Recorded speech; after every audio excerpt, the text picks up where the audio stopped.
How are you doing, Bob? How are you doing? Good, good. Are you ready for the holidays? Well, packages keep arriving, so I think everybody else is ready, and I'm feeling like I should go out and get stuff or something. Well, it's good that packages keep arriving, but I got one the other day that I'd meant to have delivered to my son-in-law. So now I have to mail it on again. Yikes.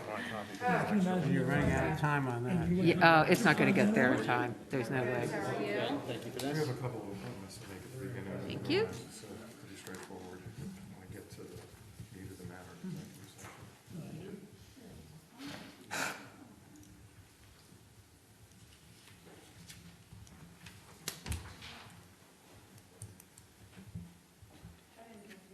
I'm okay. Does he want, he can have this one, because I brought mine. Oh, what's that? No, I've got it here. Thank you. Okay, good evening, ladies and gentlemen. This is the regular monthly meeting of the Lewes Planning Commission on Wednesday, December 15th at 6:30. We're meeting in the Rollins Community Center and by Zoom. We have a relatively straightforward agenda tonight.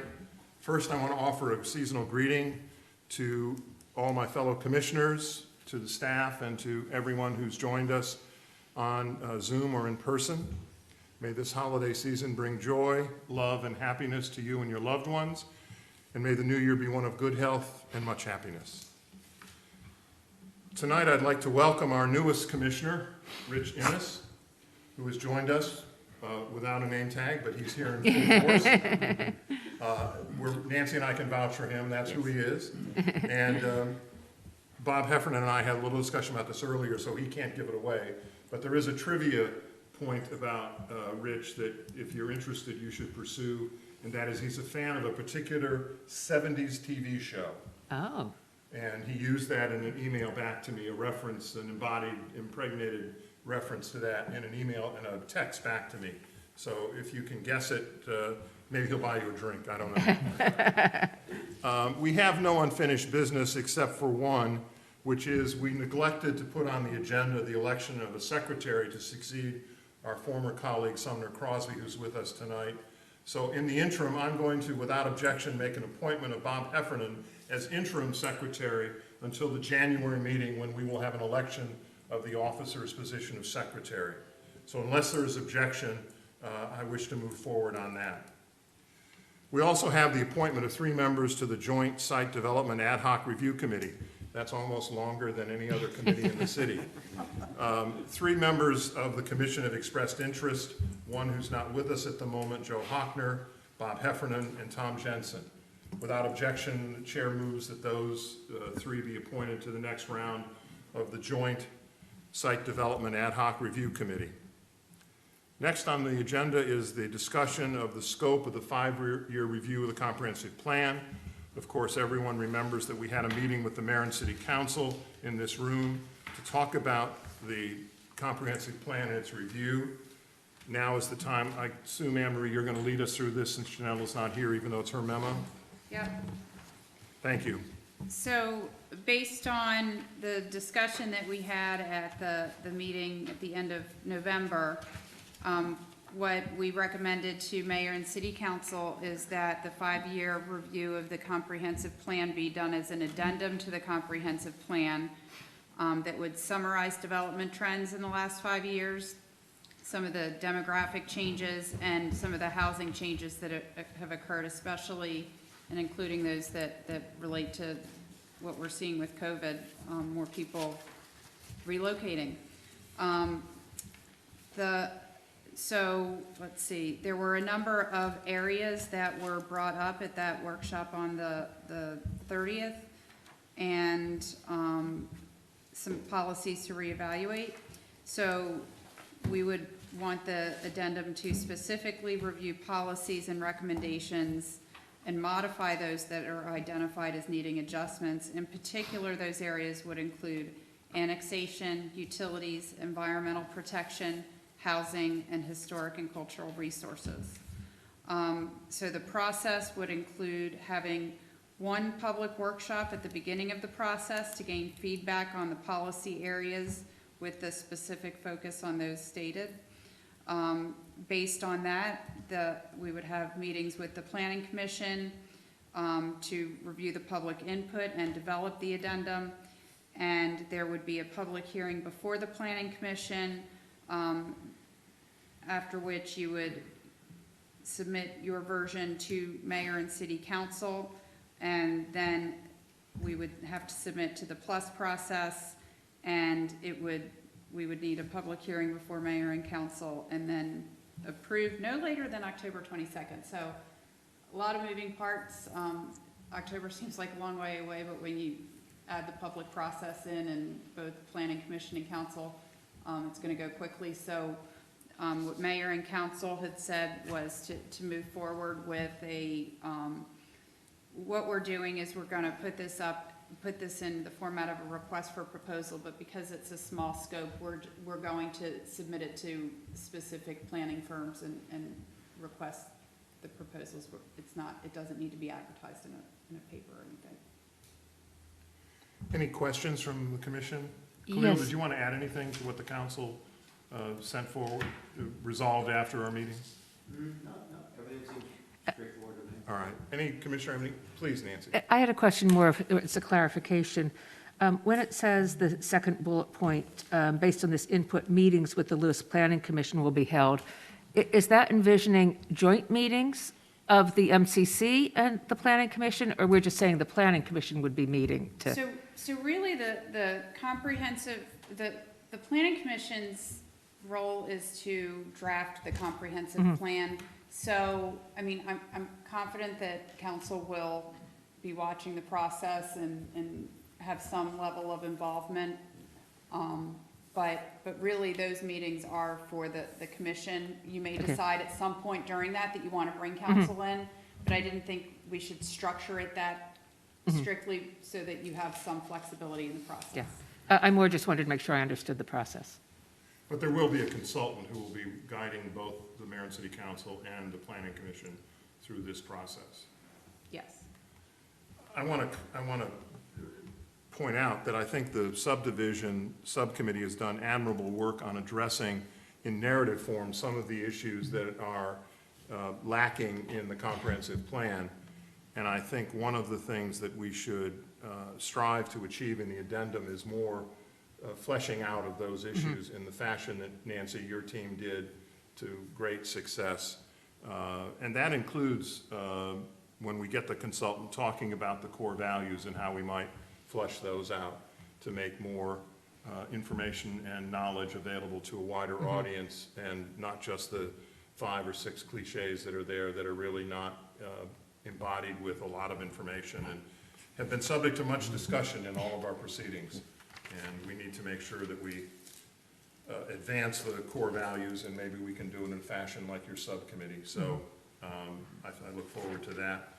And I think we will put this on the agenda for January just as a placeholder, and then set a schedule following that to go forward. Presumably, Anne Marie, the city council or the planning commission should take that first public workshop step. Whose ball is that in? Whose court is that in? So I think it really is the planning commission at this point. Great, we'll do it, no problem. We're used to it. Water workshops, we like workshops. So we'll set, in January, we'll be thinking about it, we'll set a date, not a regular meeting date, but a special meeting for public input after the new year, and we'll get going. Bob? Let me just say, I think Nancy's group on the subdivision has done excellent work. And the workshop we had with Mayor and City Council was excellent, too. Some good ideas came out of that. But I think if you just do this as an addendum, we're missing a big issue here in Lewes. And that has to do with water, flooding, all of that. And it needs to be addressed directly. I mean, I see you had a slide up about the Cedar Street flood study. before we started, and the whole set of issues around water and water infiltration in Lewes. And I'm not sure that that's going to come out of this unless we specifically address it. Well, I think that would be part of the environmental protection section. I mean, so that, the environmental protection policy and recommendations were one of the areas that were said to be a focus. Well, pretty soon you're into property rights and other things. Well, in what way? Well, every time somebody brings up the excellent recharge area, you start there. Every time somebody brings up drainage, you start with the state regulations aren't effective. I mean, there's only a few places in Lewes, really, that are more than 10 feet above sea level that, you know, stormwater solutions can work. But I don't know that that affects the scope of the comprehensive plan review. I mean, the comprehensive plan is really your 30,000 foot level. The policies are separate. And I mean, we currently have a committee on resiliency. Charlie's gonna talk a little bit when we get into our updates about the West Cedar flood study. I think that there can be other area projects that would address these types of problems. We've talked about putting a scope together for Blockhouse Pond and dealing with the erosion and the water quality in Blockhouse Pond. So there are projects that can go on parallel and independently of the comprehensive plan review. Well, I think that's a piecemeal approach. And we need something that's a little more comprehensive. Well, if we do a full-blown comprehensive plan update, that's an 18-month process that I don't think at this point that we haven't budgeted for it, we haven't planned for it, and there's still a lot of implementation that we are doing on, you know, all of these, some of the things that were in the 2015 comprehensive plan. So if we're working on the comprehensive plan, a lot of that policy implementation gets put on hold because we don't have the staff and consulting resources to do all of it at the same time. So, I mean, we need to prioritize. Well, let's emphasize 2 points. Number one, environmental protection is gonna include water. Absolutely a priori, number one. Number two, I have been arguing for some time that we're not just talking about sea level rise, but we're talking about groundwater and stormwater. It's a trifecta of issues that we have to address. And while we are setting the broad parameters of what environmental protection means in the comprehensive plan, we can also recommend specific areas that need to be addressed by code amendments or by additions to the code. But the focus of this is the broad outline, and then to translate that. So, Bob, I agree with you about we need to address this, absolutely unequivocally. Perhaps one of the offshoots of this are subcommittees to take specific portions of the comprehensive plan and then propose code amendments right after that. I would prefer to do that yesterday, but given the organization of the city, I think we have to move apace. We will not forget water. It is too important to everybody, and we have too many issues related to our water. Things beyond our control, some things in our control, but we need to keep that in mind, and it affects virtually every other question that we're gonna look at here in the annex or the amendment to the addendum to the planning comprehensive plan. So I don't think any commissioner that I've ever spoken to or ex officio members have ever said water is not a high priority in terms of needing to be addressed and addressed better than it is today. The resiliency committee aside, I think there are lots of viewpoints across the city And maybe in the public workshop, we can bring some of those out. Maybe we can, in our own public meetings, we can try and focus our attention on some of the critical changes. And we don't have to wait for the addendum. We can make other recommendations outside the comprehensive plan to mayor and city council if we agree on a particular issue that needs immediate attention. So Okay. I will make sure that water is a constant bone of contention issue attended by the commission as we go through this. It is not something we're going to forget about. It is something I'm somewhat passionate about, even though oftentimes on the Resiliency Committee, Mr. Panetta and I are in the minority in talking about water. And if I could just make a comment, I mean, I think we all share your concerns. And I actually thought that by having this approach with environmental protection being one of the areas that we're focusing on, it was actually going to give us the opportunity to have greater focus on it, as opposed to having to put together all of the other areas of a comprehensive plan that you'd have to start from scratch to produce. So that it actually was going to give us an opportunity to focus holistically on that area without having to, I mean, there are a whole series of required sections in it, et cetera, that I don't want to say they're not value added, but I'm not sure that reviewing each of those in depth when not much has changed in them is valuable to us at this point. Okay. I think, Nancy, the other way to look at what you just said, which I entirely agree with, is this allows us to concentrate Yeah. on a very important issue and not to spend our time on a 100-page comprehensive plan. Those of you who'll be here in 5 years, clearly I won't, will have the pleasure of redoing the entire comprehensive plan. So enjoy when you do that, but in the meantime, I think we will be able to focus on some critical areas.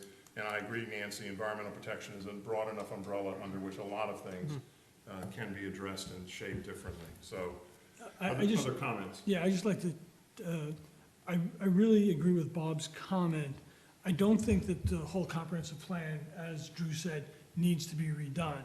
However, you know, the Sea Level Rise Committee was taken over by the Executive Committee. The Executive, or the Committee on Resiliency, was supposed to tackle this topic. It's done very little with that respect, and I don't expect much out of it. And the idea that Planning Commission is now going to come back and try to do more, given what has transpired over the last 2 to 3 years, gives me great concern.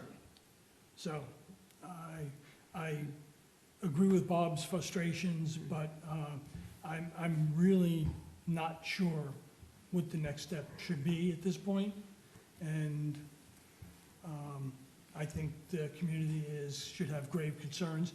And hopefully, as a result, in the workshops that Planning Commission will hold, we'll get more citizens out that express those concerns rather than the, you know, people who are holding things back, so. All right, any other commissioner comments going forward? Yes, I would just like to talk about the schedule a little bit. How long does the plus review typically take? If we have to get this adopted by October, that gives us another deadline to get it to plus. Right, so the plus, we believe, we would like to get it into plus in August. So their deadline is the first working day of the month, and then the meeting is the fourth Wednesday of the month. And is it but today's not the fourth Wednesday? Third. Third. Okay, so because of the holiday, got it. So it's typically the fourth Wednesday of the month. That's correct. And then it's another 20 working days before you get the written comments. So that's another month before you get the comments. So, I mean, we would get comments in late September if we got to them in August. I do believe that if we have gone to plus, there will not be any penalties for us not completing our review. If it's clear that we're earnestly working toward it, they're not going to come back and Okay, so 1st of August is sort of the, That, right. So That- July is when mayor and city council have to complete their review of it in order to get it to them in August. Right. And I will note, if I'm not misspeaking, Anne Marie, that the last time around, we didn't even get the final approval notice in an appropriate manner. It was delayed or misdirected or whatever when we had the last one done. As I recall, it didn't show up for a couple of months in It the. was, yeah, I'm trying to think of the timeline. It was like December was supposedly reviewed, and then we didn't get an answer until February, when people started saying, what the heck happened to the Yeah, comprehensive plan? and again, it was the 2015 comprehensive plan, and we didn't approve it until 2017. Right.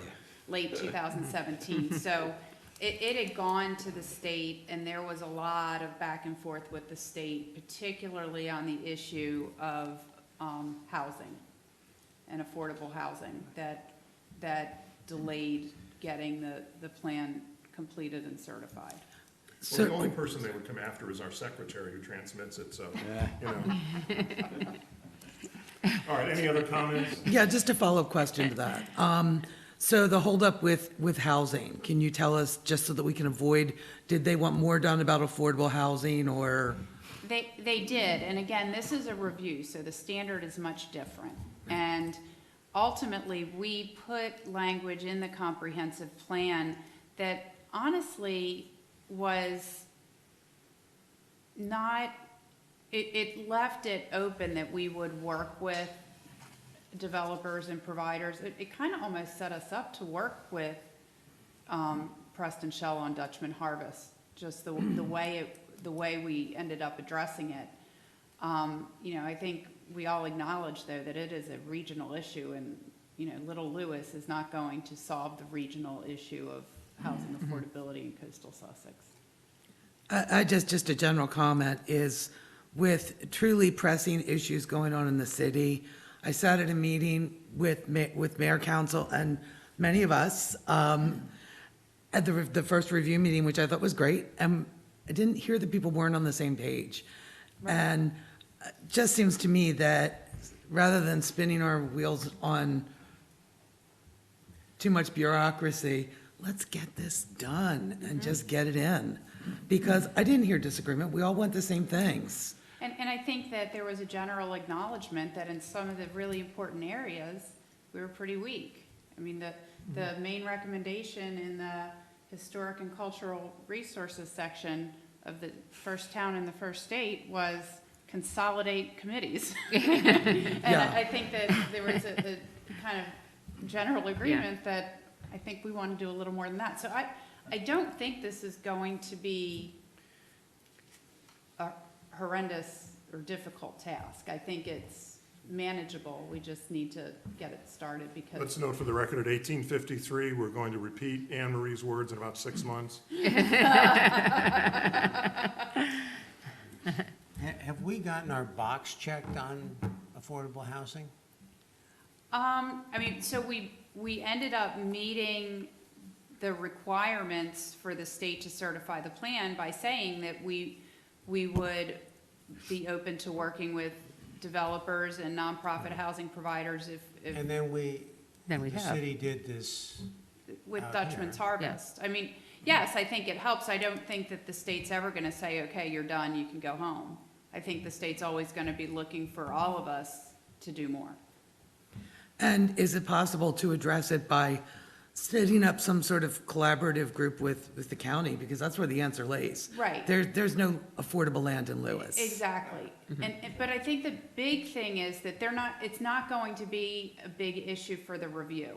The review, as opposed to the update, is looking at the plan, seeing what's relevant, changing what's not relevant, and, you know, just kind of setting out what you're gonna do until you get into your next comprehensive plan update. So you don't have to check off all of these boxes because the plan is still the plan. Because it seems like all the coastal towns, in a way, I know I'm off task, but like we should all be working together.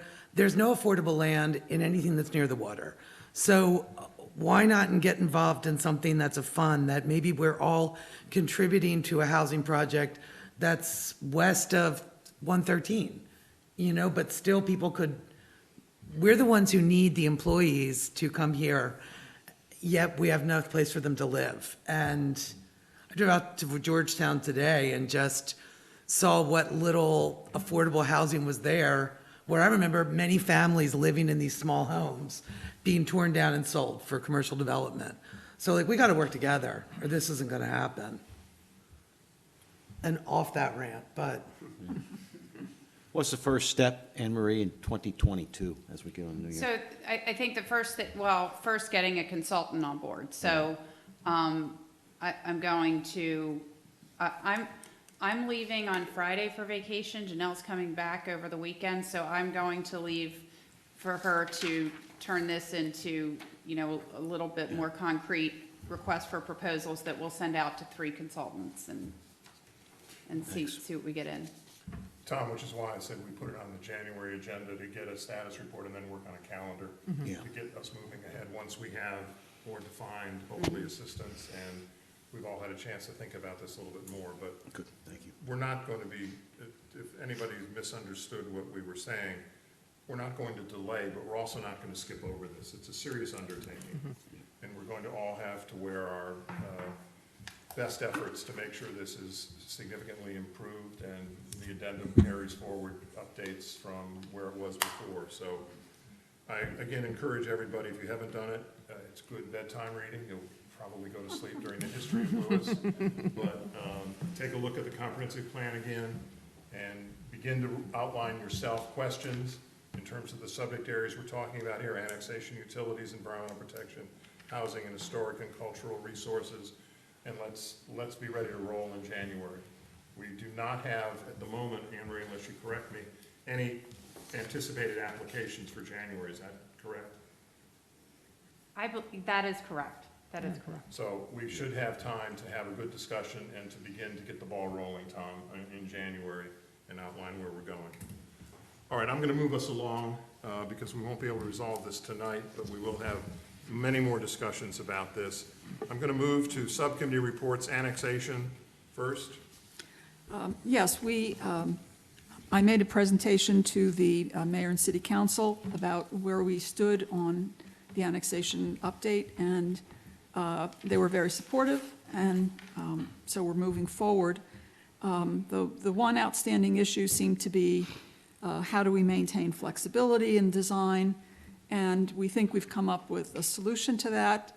We're going to work on it a little bit more, but other than that, I think we're ready to make a submission to the commission, or a presentation to the commission. And we'll be ready whenever you are. Okay. And if you didn't hear her entire presentation, you can ask her sometime about her Venetian blinds amendment, which I thought was rather unique. And she did, as I said 3 or 4 times before, she did an excellent job, I believe, with the mayor and city council in her presentation. It was very professional, very thorough, and represented all of us probably better than we deserved. All right, subdivision, Nancy. As you mentioned, we had a public workshop at the end of November. It was well-attended, and I guess even more importantly, I think there was a lot of engagement. And I really want to give a very big thank you to the whole kind of subcommittee and team that worked on this. I know Janelle isn't here, but we originally had been going down the route of just doing a presentation, then having an open mic for people to ask questions, and instead, at her suggestion, really shifted it to more of a workshop format where there were stations around this room that people could go to and interact on the topics, leave sticky comments, leave comments on sticky notes. But Nice Freudian slip. those comments will stick with us, trust me. And I think it really gave us much better feedback, much better kind of engagement with people than we would have had we gone the kind of more traditional format. And so a big thank you goes out to Joe, who's been on this committee longer than I have, and Deborah, who joined us midway but has made a great contribution. Janelle, Charlie, and Tom, all of whom have worked on it, and Glenn, who's kept us on the straight and narrow, we hope, in terms of everything that we're suggesting. Coming out of that meeting, there were really kind of 3 buckets of comments. First of all, because we have been working on revising the overall kind of the process for a subdivision approval, a lot of time was spent at the meeting kind of explaining how that would change and what we're looking at and trying to get feedback from the public on whether they were, what they thought of this. And it was very positive feedback on the changes we're proposing in terms of the overall process. Now, we said comments could come in until tonight, so maybe there'll be something new coming in, but when I last looked at the comments, every single comment had said that they thought that the revised process was preferable to the existing process. And we do have a box in City Hall that Right. we've gotten submissions in, so. Good. Keep coming in. So bear in mind, these aren't based on looking at every single comment we've gotten so far. But the second kind of bucket of comments we got were kind of questions or suggestions. And the committee will be taking these and making revisions to the draft that we prepared and presented at that meeting. And then the third bucket of comments is something that I think we can share with the commission as we look at reviewing and the comprehensive plan, because we knew people might have comments or questions in areas outside of the subdivision code, and we gave them the opportunity to make those. And I think a lot of those are going to touch on the kinds of things we've been talking about already in this meeting, and we can share those with everyone. So thank you. And in January, we're moving ahead to take the comments, make the revisions, and we hope to be back to you either in January or in February. Well, let's make sure you have enough time to do it, so February would be a good month. Good. If you're ready to go, I don't want to rush it, I want to make sure everybody's Yeah. had a chance to have input and evaluate it. And as always with subcommittees, any other commissioner is welcome to attend. Yes. To offer thoughts or comments as the process goes, and for our newer commissioners, that may be a nice way to see some of the inner workings. It's not like making sausage, but it's, an interesting idea to get in on the weeds. All right, any questions on the subcommittee report? Thank you, Nancy. I'm going to go then to our individual reports. Anne Marie, we have a guest speaker. I don't know how many times engineers get to talk in public, but here we go. This one gets to talk all the time. Yeah, so he's gonna update everybody on the West Cedar Street flood mitigation study, because that has come up. And that is one of the things that you've requested more information on. And we'll go back to the other reports after our esteemed city engineer. You ready for this? I don't know, Charlie. So, Melody, can you call in, just bring in Brent Jett as a panelist, I guess, just in case. How many people do we have on the line? Okay.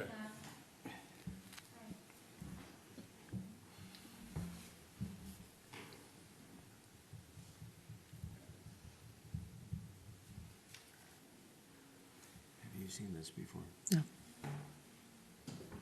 That's the first time. It is the first time for everyone, yeah. They did it last year, March or thereabouts. But this is the Got it. update. Thank This you. is the update. We saw Brent What Jett they found. for a moment there. He and I have been spearheading the effort with our team on the West Cedar Street flood mitigation study.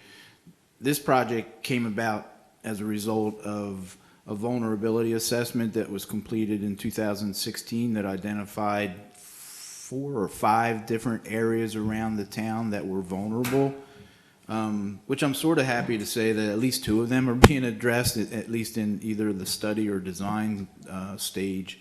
One being the Canary Creek Bridge. As everybody knows, it's under design and looking to go construction in a couple years in this project. The other areas are Savannah Road on the beach side where it floods all the time. And then at the end of Pilottown Road where it floods as Canary Creek crosses under, that's another one. There's a small area where Canary Creek comes up onto Savannah Road up by the Shield School, but it's not quite as vulnerable as the other 4. So anyway, I just wanted to give you that background from where this project started from.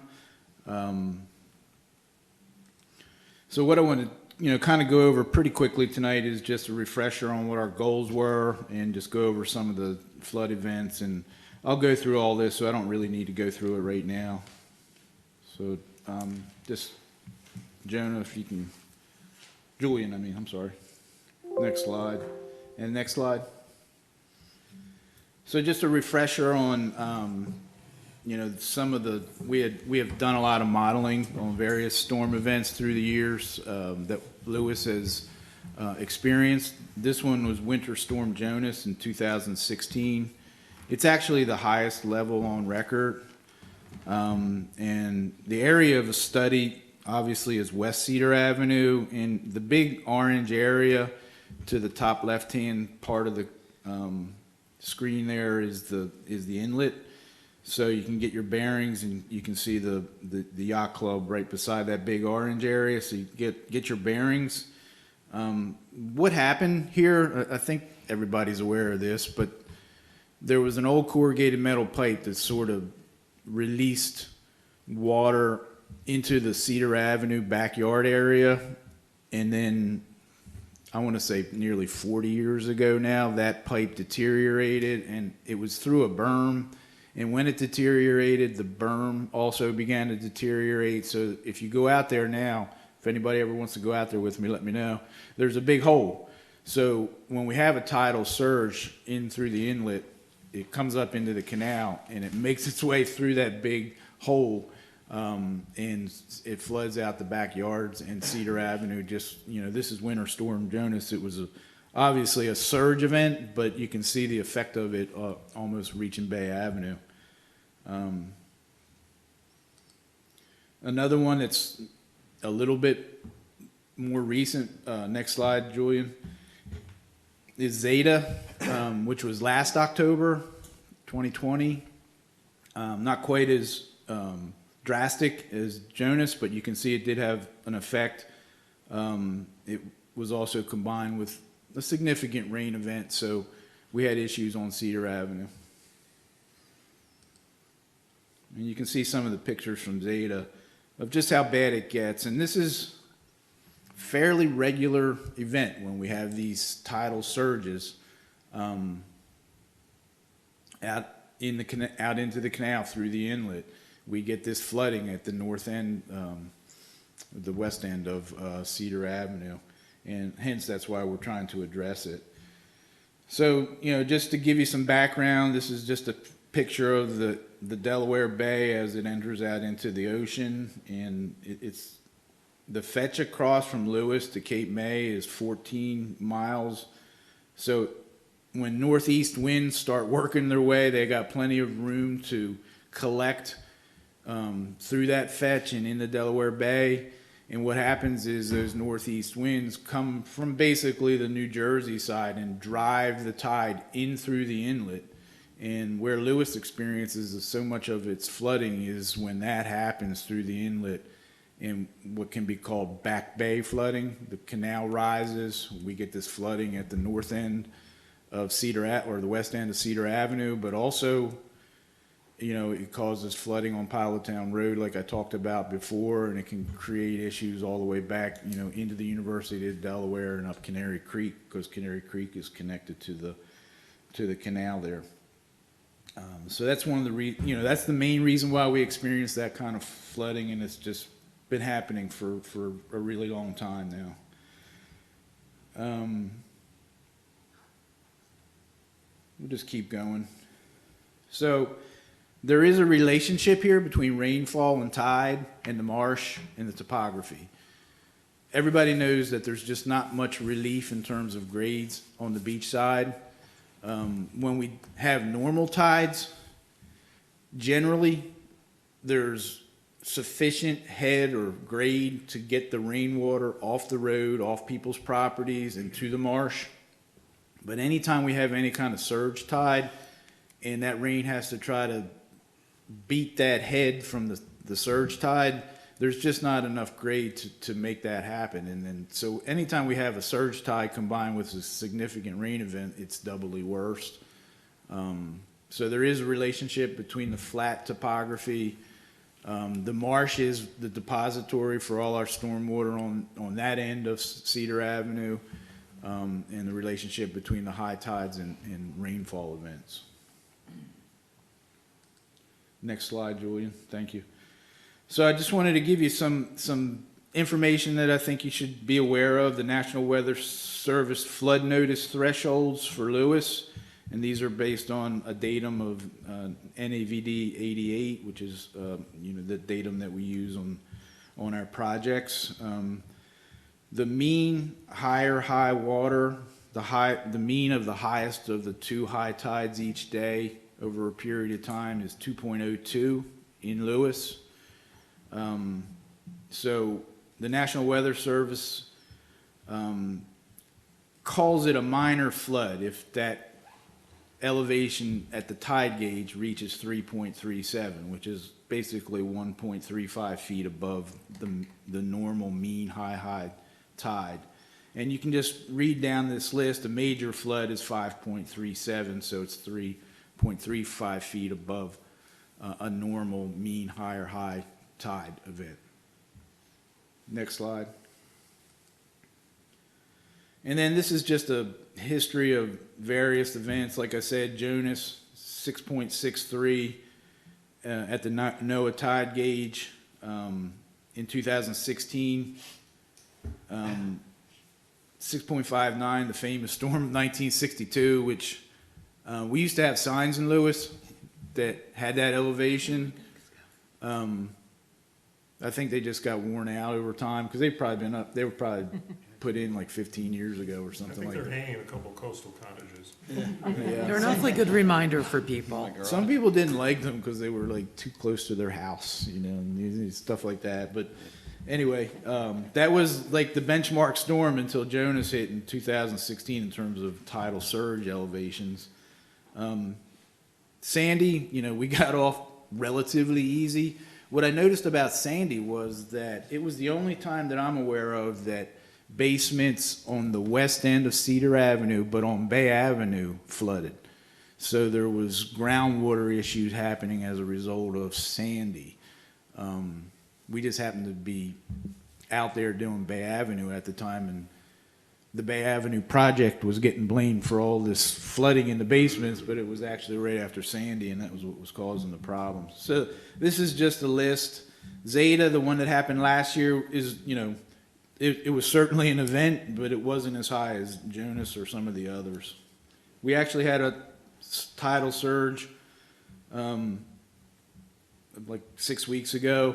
I think everybody remembers that when you couldn't get across anywhere on the beach side, as I recall. I tried to get back to my office and it was cut off. That was around 6:30 that night. And it was pretty bad that night, I remember. But that was also, the worst part about that was when we had the intense rainstorm around 6 o'clock, 6:30 that day. It really added and exasperated the situation, as I recall. I think this is some information that kind of goes along with what you were talking about, Bob, in terms of like some of our planning and why we should be preparing for future events, is that NOAA's predicting high tide flood days, which where the high tide is greater than 3.86. Remember, the 2.02 is the mean high tide right now. So right now they're projecting roughly 8 days in 2020, but by 2050, based on NOAA's projections, they're calling anywhere between 50 and 135 days where we'll have high tides greater than 3.86, which is obviously significant and will cause flooding. So, to Bob's point, I feel like projects like this, the bridge out at Canary Creek, they take a long time, but they're workable and they're doable and they happen. I think what I'm beginning to learn is that the policy building is the hardest part in Lewes. Like, you get a lot of, when you try to implement some things, and you get a lot of feedback that maybe they don't want that done. And so it's a two-pronged effort, I know, but just keep that in mind as you move forward here. So we focused our study on these two areas. And initially we were talking about just the kind of upper left-hand arrow area, and that's where I was talking, where that deteriorated corrugated pipe left over from when the Corps of Engineers put the dredge spoil sites in. And that was where a lot of the flooding is. But when we got into the modeling, the two big white areas, the one that's kind of surrounded in between the two red areas, that's the westernmost Corps of Engineers dredge spoil site. Not that they dredge anymore, but when they used to dredge the canal, that's where that was one of the places they would put their dredge spoils. And then also east of that, the bigger white area is also a dredge spoil site. And there's a entry area where that second arrow is in the middle of the page, and it also causes flooding under these surge events that I've been talking about into the back of the homes. That's more around where Camden Avenue is. So our mitigation alternatives, our options, our actual devices that we're talking about installing, getting funding and installing would happen at both those locations. Next, Julie. So we looked at a lot of different alternatives. We looked at stormwater infrastructure. Like I mentioned before, the grades are so slight on the beach side that it's only in the rare occurrence that you can install a catch basin and pipe it out to the canal without any interference from any tide, not just a surge tide. So I know this is definitely an item that we've been talking about through various subcommittees in terms of individual property drainage and effects of rebuilding homes on other nearby homes.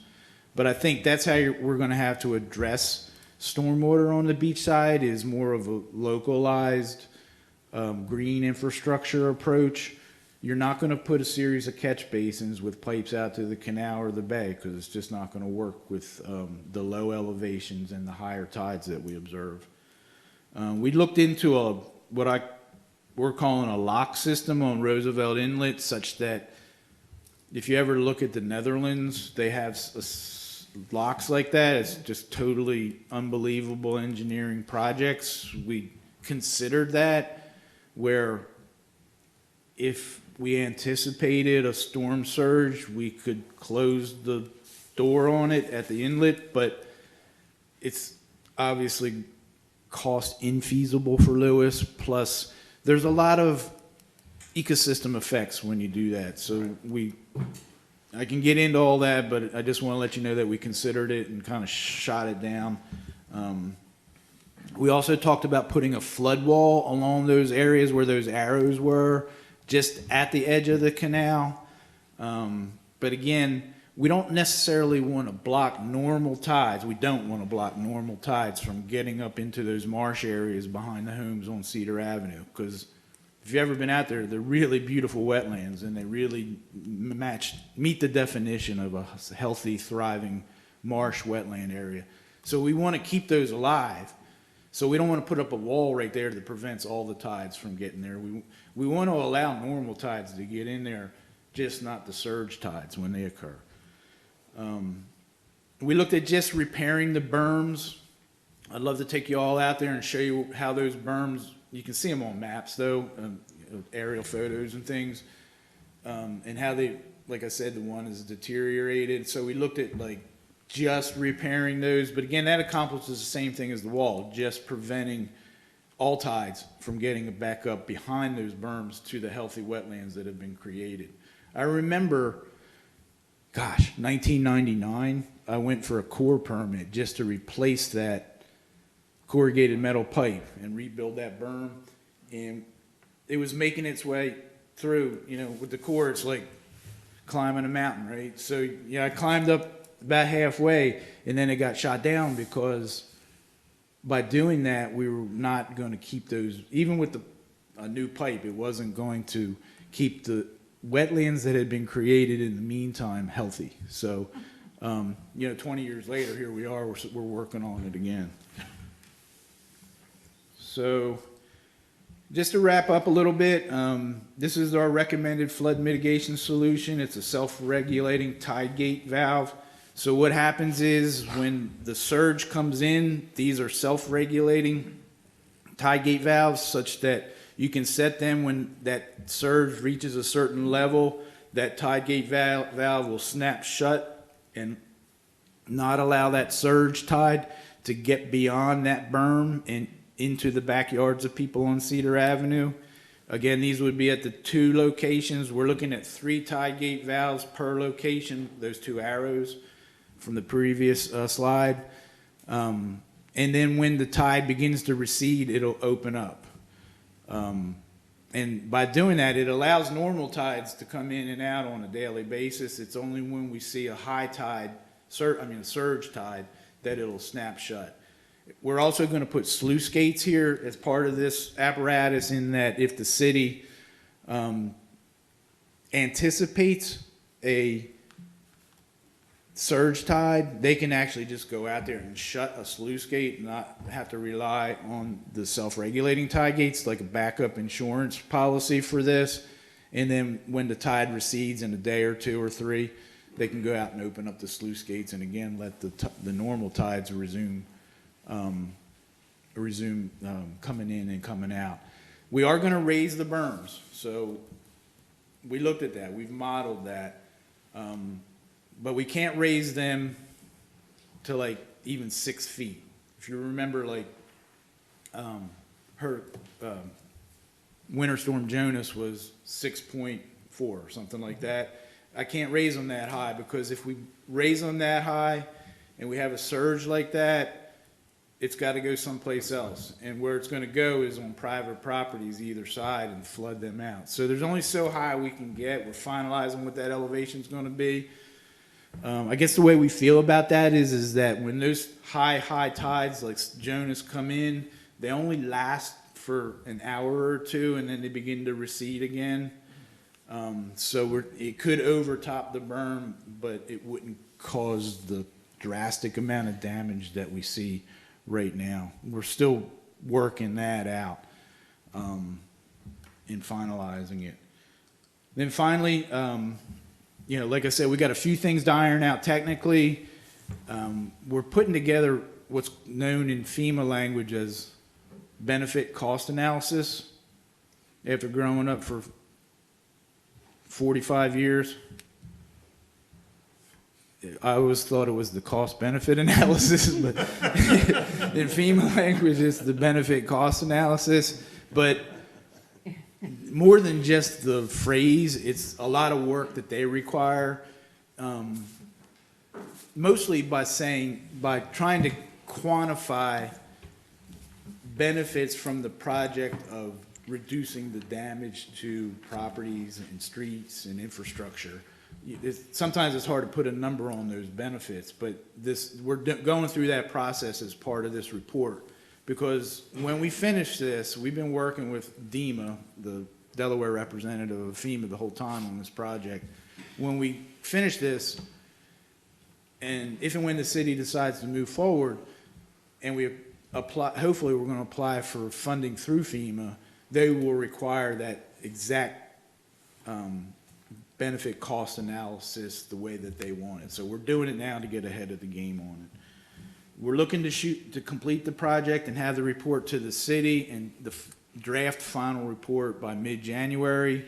And then once we get comments from the city and DEMA, we'll revise it and finalize it, I'm thinking in February, and then we can talk about whether we want to move forward, and if we do, get into the next round of FEMA funding schedule.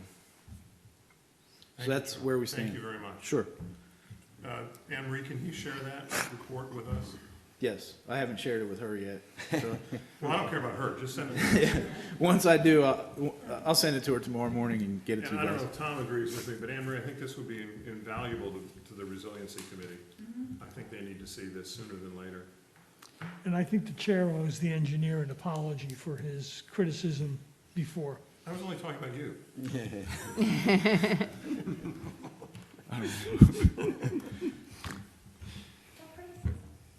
Oh, speaking? Engineers. Got About speaking, engineer yeah. Yeah. Engineer speak, right? Any questions for Charlie? This is a terrific, oh, you remember how to ask questions. Sumner, go ahead. Come on up, you gotta identify yourself. I haven't been on this side of the mic for a while. I missed it. I don't know if this works. It works. You all know me, Sumner Crosby, 558 Pilot Town Road. 2 questions. This has been, I used to live on, very much in this West Cedar area on Missouri Avenue, and I have personal experience with several of those storms.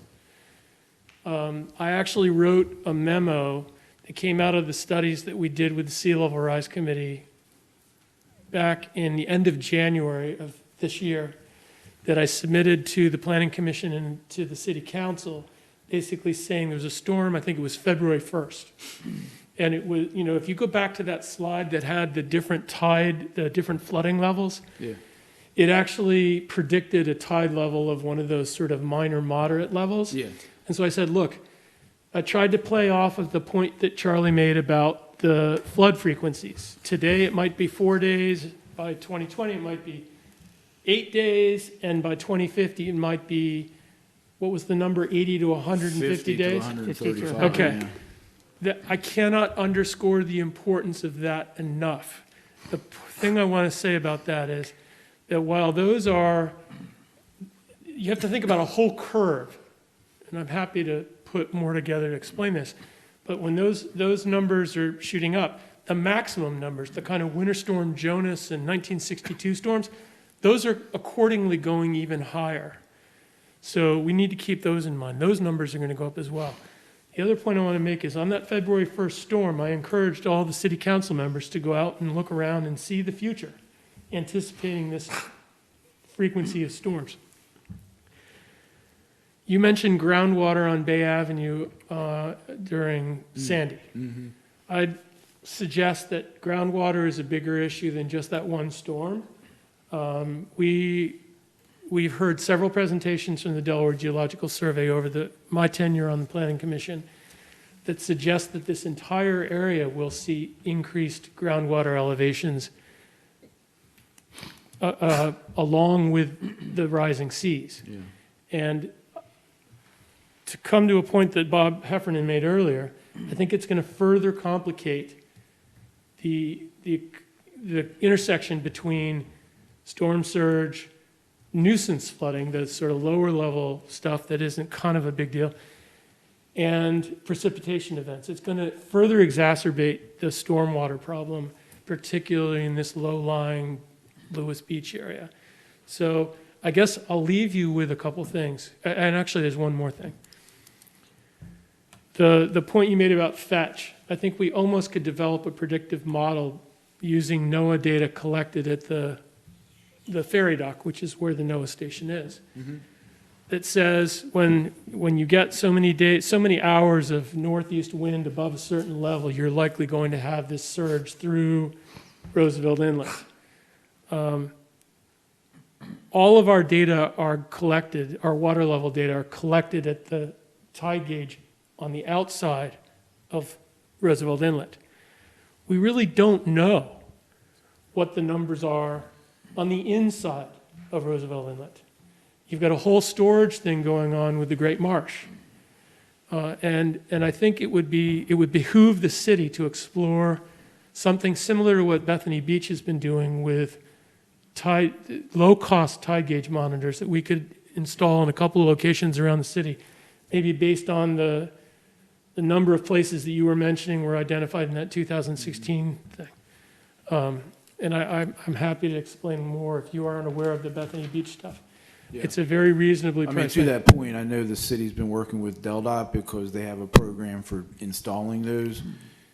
It's kind of fallen on deaf ears for a moment, but I think we can kick it back up and do that. And one of the places that we're talking about putting one is at least on the Savannah Road Bridge, if not even further out towards the inlet. Right. So the point about groundwater, I would encourage the city to explore some further study with the Delaware Geological Survey to better understand the role of groundwater in this whole thing. We're talking about a great big sandbox here. I mean, I have video from February 1st of water bubbling up in the middle of a yard between Cedar Street and Bay Avenue. It wasn't coming from the rain, it was coming from the tide surge on both sides of the island, basically, pushing the water up in the middle of the island. And I think this is going to become more of a phenomenon, not only on the beach side, but all in the low-lying areas.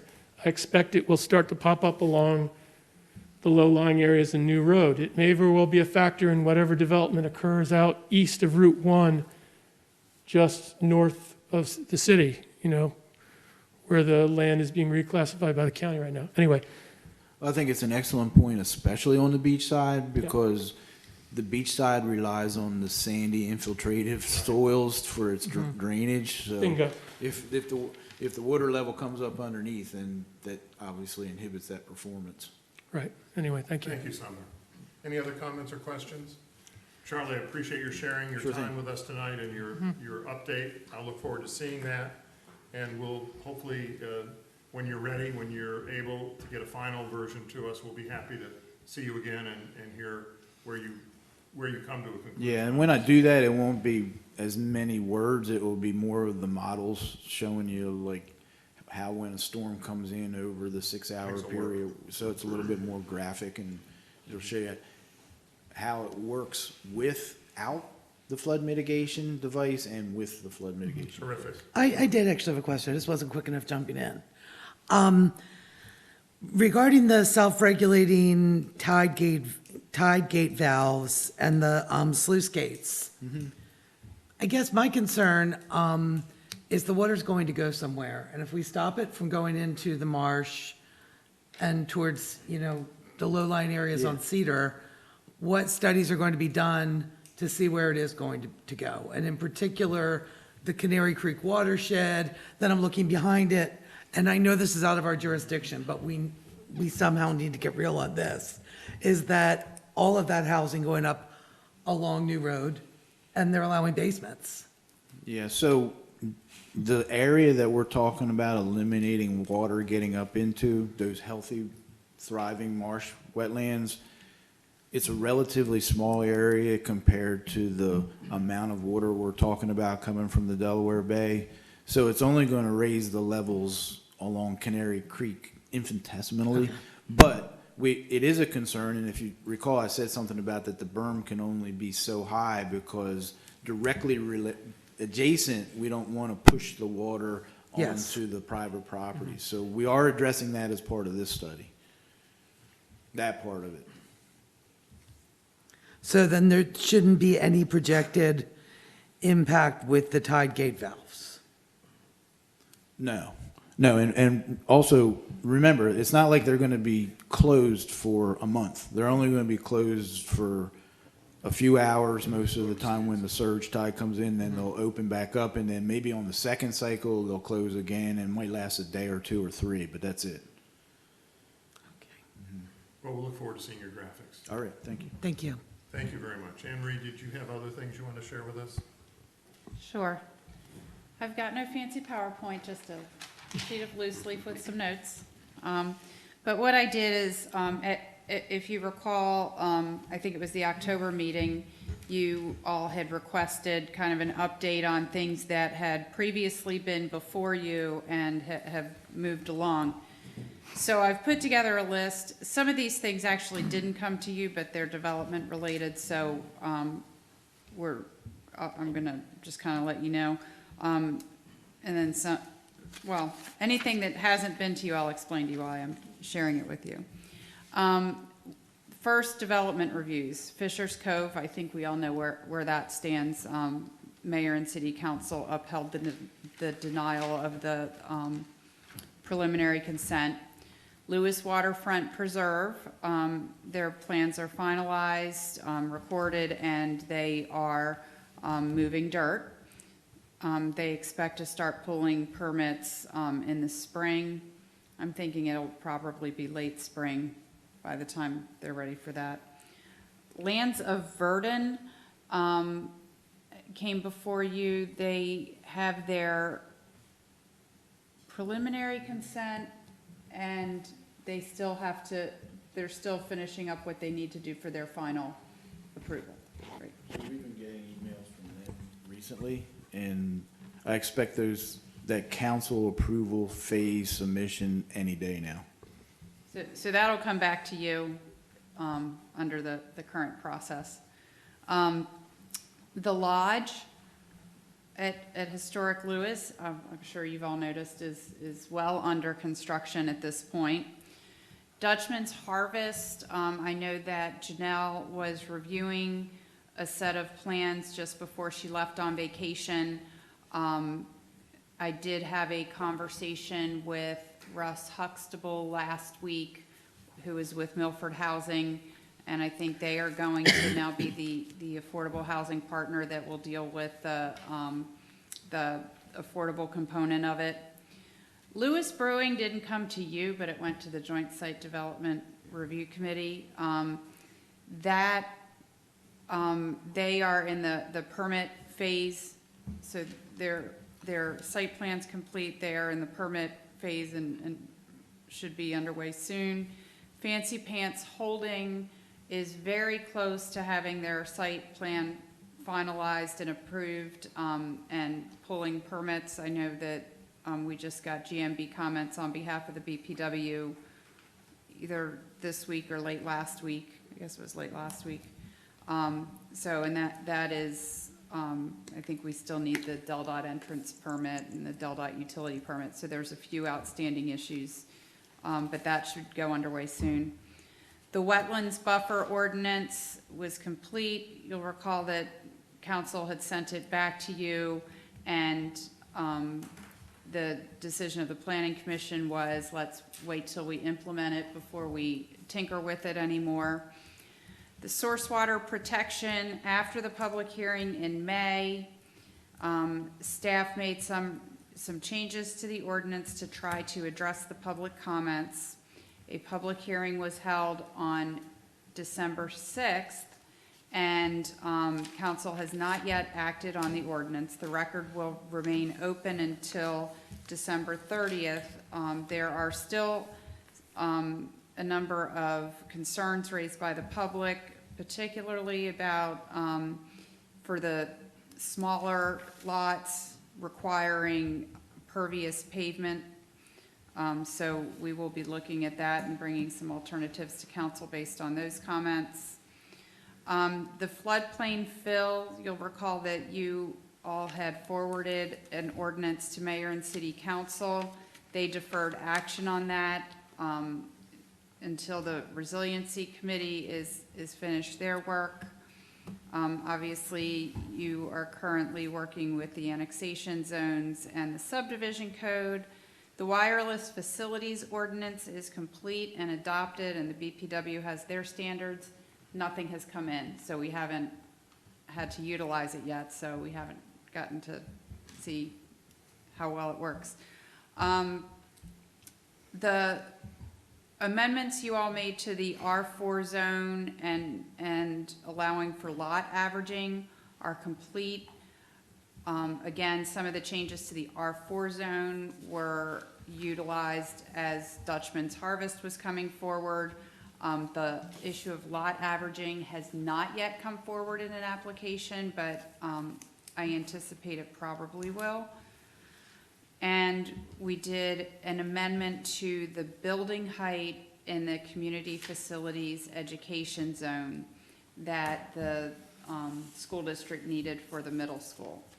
The two site plans I did not mention are the elementary school, which is well underway. The middle school project went to the Joint Site Development Review Committee, and they have they have their plans approved, but they will not go to construction until after the school year because they need to move the students out of the school first. A couple of other things that did not come to you, but you may have interest in: the residential fire suppression requirement. Mayor and City Council approved an amendment to the ordinance where we adopt the International Residential Code to require residential fire suppression systems. So our building department is working with the State Fire Marshal's Office to implement that. For the time being, the State Fire Marshal's Office is doing the review, and along with that, training our staff, and then at some point when our staff is properly trained, that will be shifted to them. Council made a change to the fence height, and H Park's ability to review or to relax fence height requirements when it is in keeping with the historic district guidelines. One project that we haven't yet started but is on the horizon is to get our hands around the short-term rentals. So that will involve bringing in a consultant that has done these types of things in other places. And there may be zoning components to that would come to the Planning Commission at some future point. Our staff is working on implementing the beach parking regulations, or not regulations, I'm sorry, recommendations that Mayor and City Council approved, with the idea that perhaps there could be a permit system in place by the summer. We have a workshop that is scheduled for January 18th at 5 o'clock. It'll be in this room. It'll be similar to what you all did with the subdivision, where there will be stations for people to address different issues. And the first week in January, a postcard will be mailed out to all property owners in the city to make sure people are aware of it. You'll recall when you last met, there was this large ordinance and building height, etc. At this point, that ordinance has been rescinded. Well, I guess not rescinded, taken off the table, I guess. So that is no longer being considered. Mayor and City Council had us bring back an ordinance to address the roles of the planner and the building official, the portions that were corrections and clarifications, and then also at the request of 2 members of Mayor and City Council, we also brought forward an ordinance that would take away the 10-year cumulative substantial damage or substantial improvement component of the floodplain ordinance and change it to 1 year. So it would take the 10-year cumulative out. Those 3 ordinances are all scheduled for public hearing before Mayor and City Council on January 13th at 6 o'clock here in this room. So. Thanks, Anne Marie, very much. Is that, is Seems there like any? Mayor and City Council are gonna have a lot of public hearings, Khalil. Fun. Is there anything that, I tried to hit everything, but, I mean, you guys have worked on so many things, But we appreciate your catching us up. okay. Since everything comes from the city manager's office, we can always blame her or credit her for everything. So it's all there. Thank you. Any questions? Hearing none, I'm going to move on then, since our liaison to H Park is not here. Glenn, is there anything for the public session that you need to say? The only thing I mentioned to supplement Anne Marie's is that on Old Town at White's Pond, we're working through, we have our first draft of the signal agreement now, the traffic signal agreement, so we're working through that. That piece is coming along. But everything else I have to say is going to happen in executive session. Thank you. Thank you very much. Are there any other announcements or reports from commissioners before we go to the minutes? Hearing none, I'm going to move us along then to the minutes of October 20th, 2021. They were included in the amendment in the packet. Are there any changes, additions, or deletions to it? Hearing none, do I have a motion to approve the minutes as submitted? Nancy, second. Tom? Any discussion? Hearing none, all in favor say aye. Aye. Opposed, abstaining, unanimously passed. All right, at this time, the Lewes Planning Commission is going to go in executive session pursuant to the 29 Delaware Code, section 10,004, subparagraph B, subparagraph 4. And I'll ask that the persons on the Zoom be stopped. I'm gonna switch Zooms. Oh, you are? Okay. Yeah. All right, we need Sumner and John Nearboss are the only two other people that would be in the executive session. Okay. We're also having our outside litigation counsel is going to join. That's fine. Okay, so, and John's on Zoom? Well, he's either calling in or on Zoom. He was in Georgetown at a